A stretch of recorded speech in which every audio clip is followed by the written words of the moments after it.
बिस्मिल्लाहिर्रहमानिर्रहीम। अस्सलाम वालेकुम स्टूडेंट्स। हम जेनेटिक इंजीनियरिंग ऑफ प्लांट्स के बारे में पढ़ रहे थे। जेनेटिक इंजीनियरिंग ऑफ प्लांट्स का मतलब ये है कि हम कोई जीन प्लांट सेल के अंदर इंसर्ट कर देते हैं, प्लांट सेल के अंदर लगा देते हैं। तो ऐसे प्लांट्स को फिर हम ट्रांसजेनिक प्लांट का नाम देते हैं। ये जीन प्लांट के अंदर किस तरह से लगाया जाता है, किस तरह से ट्रांसफ़र किया जाता है, इसके मुख्तलिफ मेथड्स हम पढ़ चुके हैं। लेकिन आज हमने ये देखना है कि प्लांट को ट्रांसजेनिक बनाया क्यों, प्लांट की जेनेटिक इंजीनियरिंग हमने क्यों की है, उससे हम क्या फ़ायदे उठा रहे हैं, उसके एडवांटेजेस क्या हैं। पहला एडवांटेज स्टोमेटल कंडक्टेंस है। स्टोमेटल कंडक्टेंस का मतलब ये है कि स्टोमेटा के थ्रू कार्बन डाइऑक्साइड का प्लांट में एंटर होना और वाटर वेपर्स का प्लांट से बाहर आना, ये जिस रेशो के साथ ये एंट्री और रिमूवल हो रही है, इस रेशो को एक्चुअली हम स्टोमेटल कंडक्टेंस का नाम देते हैं। तो स्टोमेटा नेचुरली काम कर तो रहे हैं, तो हम इसमें क्या मॉडिफिकेशंस करना चाहते हैं, हम इसके अंदर कौन सी चेंजेस लाना चाहते हैं। तो वो चेंजेस हम इस तरह से लाना चाहते हैं कि ऐसा जीन इंसर्ट किया जाए कि कार्बन डाइऑक्साइड इनटेक बूस्ट हो जाए, कि ज़्यादा कार्बन डाइऑक्साइड स्टोमेटा के थ्रू अंदर दाखिल हो, या फिर हम वाटर वेपर्स का जो एस्केप है, जिसको हम ट्रांसपायरेशन भी कहते हैं, वो कट डाउन हो जाए, वो स्लो डाउन हो जाए।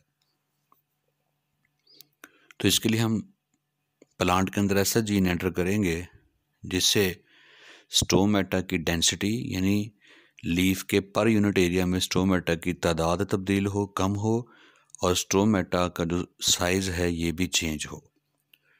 तो हम जीन एंटर करके स्टोमेटा की डेंसिटी, स्टोमेटा का साइज़ चेंज कर सकते हैं। उससे हमारे ये दो पर्पसेस पूरे हो सकते हैं। दूसरा फ़ायदा हम उठा रहे हैं जी, रुबिस्को एंजाइम की एफिशिएंसी में बेहतरी लाई जा रही है। रुबिस्को एक एंजाइम है प्लांट सेल के अंदर। इस एंजाइम का पूरा नाम है राइबोलोज बिसफास्फेट कार्बोक्सिलेज। कार्बोक्सिलेज भी कह सकते हैं हम इसे, या फिर इसको हम ऑक्सीजनेज भी कह सकते हैं। इस एंजाइम की दो एक्टिव साइट होती हैं, एक पे ये कार्बन डाइऑक्साइड को अटैच कर लेता है और एक पे ये ऑक्सीजन को अटैच कर सकता है। फिर प्लांट सेल के अंदर एक रॉ मटेरियल होता है राइबोलोज बिसफास्फेट। तो ये एंजाइम कार्बन डाइऑक्साइड को राइबोलोज बिसफास्फेट के साथ रिएक्ट करवाएगा, या फिर ऑक्सीजन को राइबोलोज बिसफास्फेट के साथ रिएक्ट करवाएगा। एट ए टाइम ये दोनों काम तो नहीं हो सकते। ये डिपेंड करेगा प्लांट के अंदर किस गैस की कंसंट्रेशन हाई है। सपोज कर लें कि प्लांट सेल के अंदर कार्बन डाइऑक्साइड कंसंट्रेशन हाई है, तो रुबिस्को कार्बन डाइऑक्साइड को राइबोलोज बिसफास्फेट के साथ रिएक्ट करवाएगा और एक प्रोसेस स्टार्ट होगा जिसको हम कैल्विन साइकिल के नाम से जानते हैं, या डार्क रिएक्शन ऑफ फोटोसिंथेसिस। इसके नतीजे में कार्बोहाइड्रेट ट्राइओज शुगर बनेगी। तो ये तो नॉर्मल मैकेनिज्म है। लेकिन जब कभी हॉट एंड ड्राई कंडीशंस हों, प्लांट के स्टोमेटा बंद हो चुके हों, कार्बन डाइऑक्साइड प्लांट सेल में एंटर ना हो रही हो, तो फिर एंजाइम अपनी हमदर्दियाँ बदल लेता है। वो अब ऑक्सीजन का और राइबोलोज बिसफास्फेट का रिएक्शन करवाना शुरू कर देता है। जब इन दो का रिएक्शन होगा ऑक्सीजन और राइबोलोज बिसफास्फेट का, तो इससे कार्बोहाइड्रेट प्रोड्यूस नहीं होगा, इसकी जगह ग्लाइसिन प्रोड्यूस होगा, अमीनो एसिड है। और इस प्रोसेस को हम फोटो रेस्पिरेशन प्रोसेस का नाम देते हैं। यानी जब तक फोटो रेस्पिरेशन हो रही है तब तक कैल्विन साइकिल नहीं हो रहा। कैल्विन साइकिल ना होने का मतलब ये है कि कार्बोहाइड्रेट कम प्रोड्यूस हो रहा है, प्लांट की ग्रोथ मुतासर होगी। तो अब जेनेटिक इंजीनियरिंग के साइंटिस्ट ने सोचा कि कोई ऐसा तरीकाकार अख्तियार किया जाए कि hot and dry weather condition भी हों, बेशक लीफ के अंदर कार्बन डाइऑक्साइड एंटर ना हो लेकिन कैल्विन साइकिल चलता रहे। उसके लिए उन्होंने फिर फैसला किया कि प्लांट के अंदर फोटोसिंथेसिस का एक डिफरेंट मेथड इंट्रोड्यूस करवाया जाए जीन्स के थ्रू, और उस मेथड का नाम होगा C4 साइकिल। C3 साइकिल हम किसको कहते हैं? कैल्विन साइकिल को, जिसमें कार्बन डाइऑक्साइड एटमॉस्फेयर में से आती है और राइबोलोज बिसफास्फेट के साथ रिएक्ट करके कार्बोहाइड्रेट की शक्ल अख्तियार करती है। C4 साइकिल में कार्बन डाइऑक्साइड अगर एटमॉस्फेयर में से नहीं भी आ रही तो सेल के अंदर जो एरोबिक रेस्पिरेशन में कार्बन डाइऑक्साइड प्रोड्यूस हुई है उसे इस्तेमाल किया जा सकता है। तो जीन ट्रांसफ़र करके एक एंजाइम सेल के अंदर बनाया जाएगा जो फास्फोइनोल पायरुवेट और कार्बन डाइऑक्साइड का रिएक्शन करवाएगा। उससे 4 कार्बन पर मुश्तमिल एक कंपाउंड बनेगा ऑक्सैलो एसीटेट। ये कन्वर्ट हो जाएगा मैलेट में, और मैलेट कन्वर्ट होगा पायरुवेट में। और किस तरह से कन्वर्ट होगा? मैलेट में से कार्बन डाइऑक्साइड निकाल ली जाएगी, पायरुवेट फिर वापस पेप में कन्वर्ट हो गया। अब ये जो कार्बन डाइऑक्साइड आई है ये एटमॉस्फेयर में से नहीं आई है। बेशक अब स्टोमेटा बंद है तो रुबिस्को को फ़र्क नहीं पड़ेगा क्योंकि उसको कार्बन डाइऑक्साइड पूरी मिल रही है, लेकिन वो कहाँ से आई है? जब मैलेट को किस में कन्वर्ट किया जी? पायरुवेट में। और फिर इस कार्बन डाइऑक्साइड को कैल्विन साइकिल में यूज़ किया जाएगा। चूँकि अब कार्बन डाइऑक्साइड ने डायरेक्ट राइबोलोज बिसफास्फेट के साथ रिएक्ट नहीं किया, शुरू में कार्बन डाइऑक्साइड ने रिएक्ट करके 4 कार्बन पर मुश्तमिल एक कंपाउंड बनाया था। उसके बाद कार्बन डाइऑक्साइड जो प्रोड्यूस हुई उसको फिर दोबारा C3 साइकिल में भेजा गया। तो इस तरह अब स्टोमेटा बेशक बंद हों लेकिन सेल के अपने अंदर प्रोड्यूस होने वाली कार्बन डाइऑक्साइड को हम कैल्विन साइकिल में शंट कर सकते हैं, उधर एंटर करवा सकते हैं। इसका मतलब रुबिस्को एंजाइम की एफिशिएंसी बरकरार रही है। अब वो ऑक्सीजन के साथ रिएक्ट करके फोटो रेस्पिरेशन की तरफ प्रोसेस को लेकर नहीं जाएगा। तो बेशक स्टोमेटा बंद हो, बाहर से कार्बन डाइऑक्साइड लीफ सेल में एंटर ना हो रही हो, लेकिन जेनेटिक इंजीनियरिंग से हमने ऐसे इंतजामात कर दिए हैं कि अब इसी सेल के अंदर कैल्विन साइकिल चल सकता है। उसके बाद एक और बड़ा मकसद जेनेटिक इंजीनियरिंग का सॉल्ट टॉलरेंस। आपको पता हो कि सॉइल में जब ज़्यादा सॉल्ट इकट्ठे हो जाते हैं तो इस कंडीशन को सैलिनिटी कहा जाता है। अब सैलिनिटी को बर्दाश्त करने वाले प्लांट दुनिया में चंद एक ही हैं, फ्यू स्पीशीज़ हैं। अब जो सॉल्ट की हाई कंसंट्रेशन को टॉलरेट कर लेते हैं उनमें ऐसी क्या चीज़ है कि वो सॉल्ट को टॉलरेट कर रहे हैं? तो सॉल्ट टॉलरेंट किसी भी प्लांट का सेल हम निकाल कर ऑब्जर्व करें तो उसके न्यूक्लियस के अंदर एक जीन होगा। इस जीन के वर्किंग की वजह से वैक्यूल के ऊपर ट्रांसपोर्ट प्रोटीन्स बन जाती हैं। ये चैनल प्रोटीन बन जाती हैं। ये चैनल प्रोटीन एक्चुअली को ट्रांसपोर्ट करती है। को ट्रांसपोर्ट का मतलब क्या है कि इस चैनल में से हाइड्रोजन वैक्यूल में से निकलकर साइटोप्लाज्म में आते हैं और साइटोप्लाज्म में से एक्स्ट्रा सोडियम आयन वैक्यूल के अंदर आते हैं। इसका मतलब जब ये साल्ट या सोडियम आयंस ये वैक्यूल के अंदर आकर स्टोर होना शुरू हो जाएंगे तो वो साइटोप्लाज्मिक एंजाइम के साथ इंटरफेरेंस नहीं करेंगे, उनको डैमेज नहीं करेंगे। यानी जितने भी इजाफी साल्ट प्लांट सेल में आ रहे हैं उनको साइटोप्लाज्म में नहीं रहने दिया जाता, उनको चैनल प्रोटीन के थ्रू वैक्यूल के अंदर भेज दिया जाता है। अब वैक्यूल के ऊपर ये चैनल प्रोटीन कहाँ से आई? इसके लिए न्यूक्लियस के ऊपर एक जीन, न्यूक्लियस के अंदर एक जीन भी मौजूद है। तो क्यों ना हम ऐसा करें कि ये जीन निकाल कर किसी भी कॉमन प्लांट में एंटर कर दें। जैसे अरेबिडोप्सिस एक प्लांट है, तो इसके अंदर जब हमने ये जीन एंटर कर दिया तो पहले ये साल्ट टॉलरेंट नहीं था, लेकिन अब ये साल्ट टॉलरेंट हो गया। अब सैलिनिटी वाली ज़मीन जो है वो पहले नाकाबिले काश्त थी, लेकिन अब आप इसके ऊपर इस तरह के साल्ट टॉलरेंट प्लांट को ग्रो करवा सकते हैं। उसके बाद हमारे पास एक और बेनिफिट है जी, वो है प्रोडक्शन ऑफ एंटीबॉडीज़। हम एंटीबॉडी भी प्रोड्यूस करवा सकते हैं ट्रांसजेनिक प्लांट से। वो कैसे? हमें ह्यूमन के या किसी भी एनिमल के वाइट ब्लड सेल में से जीन लेना होगा और उसको हम कॉर्न प्लांट में ट्रांसफ़र करके उसको ट्रांसजेनिक बना लेंगे। अब ये एंटीबॉडी मॉलिक्यूल्स प्रोड्यूस होंगे कॉर्न सेल के अंदर। ये एंटीबॉडीज़ प्रोटीन हम सेल में से निकाल लेंगे, कॉर्न प्लांट सेल में से, और इनके ऊपर हम रेडियो एक्टिव आइसोटोप पेस्ट कर देंगे। रेडियो एक्टिव आइसोटोप्स, इसका मतलब अब ये प्लांट सेल में से जो एंटीबॉडीज़ प्रोड्यूस करवाई गई हैं ये रेडियो एक्टिव लेबल्ड हैं। अब इनको हम किसी कैंसर पेशेंट की बॉडी में इंजेक्ट कर देंगे। ये एंटीबॉडी ब्लड के थ्रू ट्यूमर सेल पर जाकर अटैच हो जाएंगे, क्योंकि एंटीबॉडी ट्यूमर सेल के लिए स्पेसिफिक होती हैं।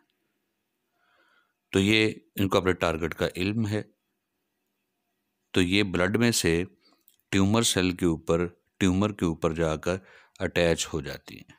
इसके दो फायदे होंगे। अब जिस जगह पे जाके अटैच हुई हैं उस जगह पे रेडिएशंस एमिट हो रही होंगी, तो इसका मतलब हमें ट्यूमर की डायग्नोसिस हो जाएगी। ये जहाँ पे बॉडी में होगा तो ट्यूमर का पता चल जाएगा कहाँ से ये रेडिएशंस निकल रही हैं। दूसरा, ये रेडिएशन ट्यूमर सेल को किल कर देंगी। जब ट्यूमर सेल किल हो जाएंगे तो ट्यूमर का क्या हो गया जी? ट्रीटमेंट हो गया। तो बैक वक्त दोनों फ़ायदे उठाए जा सकते हैं कि इन एंटीबॉडी प्रोटीन की वजह से ट्यूमर डायग्नोज भी होगा और ट्यूमर की ट्रीटमेंट भी होगी। इसी तरह एंटीबॉडी का जीन हम सोयाबीन प्लांट में ऐड करके उसको भी ट्रांसजेनिक बना चुके हैं और सोयाबीन प्लांट से भी एंटीबॉडीज़ प्रोड्यूस हुई हैं। लेकिन ये एंटीबॉडी किस डिज़ीज़ की ट्रीटमेंट के लिए? हर्पस। ये वायरल डिज़ीज़ है जिससे जेनिटेलिया पे, सेक्स ऑर्गन्स पे और स्किन के ऊपर रैशेस हो जाते हैं, ज़ख़म बन जाते हैं। तो इनको ट्रीट करने के लिए भी हम एंटीबॉडी इस्तेमाल करते हैं, लेकिन एंटीबॉडी सोयाबीन प्लांट में से हासिल की जाती है। तो ये ह्यूमन हेल्थ के हवाले से एक बड़ी अचीवमेंट है कि हम ट्रांसजेनिक प्लांट से क्या फ़ायदे उठा रहे हैं। 5वें नंबर पे हमारे पास एक और फ़ायदा है ट्रांसजेनिक प्लांट का, फैटी एसिड प्रोडक्शन। जैसे अगर हम सोयाबीन प्लांट में मुख्तलफ जीन ऐड कर सकते हैं, हम ऐसा जीन ऐड कर सकते हैं जिसकी वजह से एंजाइम प्रोड्यूस होंगे और उन एंजाइम की वजह से सोयाबीन सेल्स के अंदर एक फैटी एसिड बनेगा, दैट इज़ ओलिक एसिड। अब oleic acid unsaturated fatty acid है, यानी इस फैटी एसिड के कार्बन्स के दरमियान कहीं पे डबल बॉन्ड मौजूद है। अब ये ओलिक एसिड ह्यूमन हेल्थ के लिए इसलिए इम्पॉर्टेंट है कि इसकी वजह से कोलेस्ट्रॉल का लेवल कम होता है हमारे ब्लड के अंदर। दूसरा, अगर कहीं पे इन्फ्लेमेशन हो, सोजिश हो, तो उस इन्फ्लेमेशन को ये कम कर देता है। तो ये ह्यूमन हेल्थ के हवाले से बहुत अच्छा एक फैटी एसिड है जो हम ट्रांसजेनिक सोयाबीन प्लांट से प्रोड्यूस करवा रहे हैं। इसी तरह हमारे पास एक प्लांट है वर्नोनिया प्लांट, उसका जीन लेकर हम सोयाबीन प्लांट में इंसर्ट कर देते हैं। इससे सोयाबीन सेल के अंदर एक और फैटी एसिड प्रोड्यूस होगा, वर्नोलिक एसिड। ये एक और फैटी एसिड प्रोड्यूस होगा, ये भी अनसैचुरेटेड फैटी एसिड है। इसी तरह एक और प्लांट है कैस्टर बीन प्लांट। इसका जीन लेकर सोयाबीन में ऐड किया तो सोयाबीन में से एक और फैटी एसिड प्रोड्यूस होगा, that is the ricinoleic acid. Ricinoleic acid ये भी अनसैचुरेटेड फैटी एसिड है। अब ये जो दो फैटी एसिड प्रोड्यूस हुए हैं, वर्नोलिक एसिड और रिसिनोलिक एसिड, इनकी कमर्शियल एप्लीकेशन बड़ी शानदार है। इनको पेंट्स में, शू पॉलिशेस में और दूसरे प्रोडक्ट्स बनाने के लिए इस्तेमाल किया जाता है। इनको यहाँ से आइसोलेट किया जाता है। आइसोलेट करने के बाद इनको दूसरी इंडस्ट्री, मैन्युफैक्चरिंग इंडस्ट्री में भी इस्तेमाल किया जा सकता है। उसके बाद है जी, ये सबसे इंटरेस्टिंग है कि हम ट्रांसजेनिक प्लांट में से बायोडिग्रेडेबल प्लास्टिक प्रोड्यूस कर सकते हैं। अब बायोडिग्रेडेबल प्लास्टिक वो प्लास्टिक है कि जिसको बैक्टीरिया, फंजाई डिकम्पोज कर सकते हैं। आप जानते हैं कि ये जो सिंथेटिक प्लास्टिक है, जो केमिस्ट्री फार्मूला से तैयार किया जाता है, इंडस्ट्री में तैयार किया जाता है, वो 100 ईयर्स भी एनवायरनमेंट में मौजूद रहे तो उसकी डीकम्पोजिशन नहीं होती और वो प्लास्टिक हमारे लिए पोल्यूशन का एक बड़ा सोर्स है। लेकिन ये जो लिविंग ऑर्गेनिज्म में से, प्लांट में से प्लास्टिक प्रोड्यूस करवाया जाता है, ये डीकम्पोज भी हो सकता है, तो ये इन्वायरमेंटल पोल्यूटेंट नहीं होगा। केमिकली इस प्लास्टिक को हम पॉलीहाइड्रोक्सी ब्यूट्रेट का नाम देते हैं। अब नेचुरली बैक्टीरिया के पास एक जीन होता है, उस जीन के एक्सप्रेशन से एंजाइम बनते हैं और इन एंजाइम की मदद से बैक्टीरियल सेल के अंदर पॉलीहाइड्रोक्सी ब्यूट्रेट बनता है। ये पॉलीहाइड्रोक्सी ब्यूट्रेट एक्चुअली बैक्टीरिया अपने सेल के अंदर स्टोर कर लेता है। जब कभी इसको एनवायरनमेंट में से फूड ना मिल रही हो तो फिर इसी पॉलीहाइड्रोक्सी ब्यूट्रेट की ब्रेकडाउन करके इसमें से कार्बन लिए जाते हैं, ऑर्गेनिक कंपाउंड, फिर उसकी ब्रेकडाउन से एनर्जी पैदा की जाती है। तो हम बैक्टीरिया का यही जीन एक्सट्रैक्ट करेंगे और उसको एक प्लांट में एंटर कर देंगे, माउस ईयर्ड क्रेस में। अब माउस ईयर्ड क्रेस जो है, इसका टेक्निकल नेम, बायोलॉजिकल नेम क्या है? रेबिडोप्सिस थैलियाना।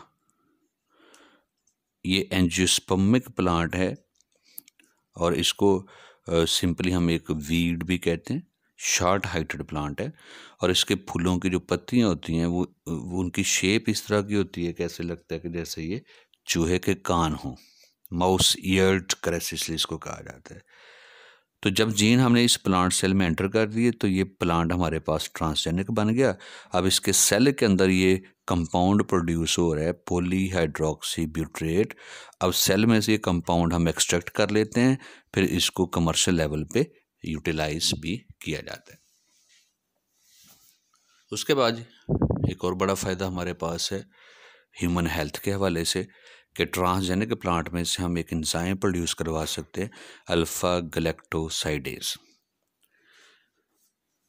ये एंजाइम एक्चुअली लाइसोसोम्स के अंदर होता है और लाइसोसोम के अंदर रहकर ये एंजाइम क्या करेगा? ये ग्लाइकोजन की ब्रेकडाउन कर देता है।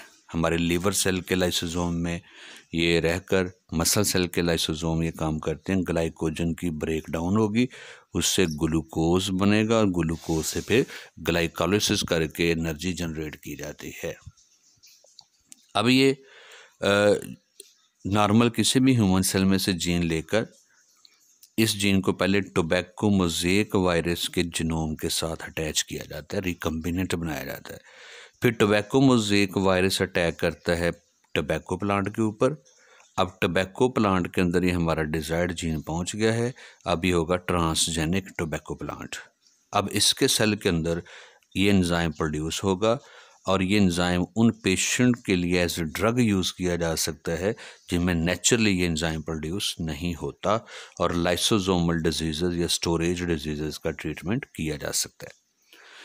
इसी तरह एक और डिजीज़ है, कैंसर है, नॉन हॉकिंग्स लिम्फोमा। ये एक्चुअली लिम्फोसाइटिक जो वाइट ब्लड सेल होते हैं उनका कैंसर होता है, लिम्फोसाइटिक कैंसर। अब लिम्फोसाइट ओवर प्रोड्यूस होते हैं बॉडी में, तो इसलिए इसको हमने लिम्फोमा का नाम दे दिया। अब इसका ट्रीटमेंट क्या है?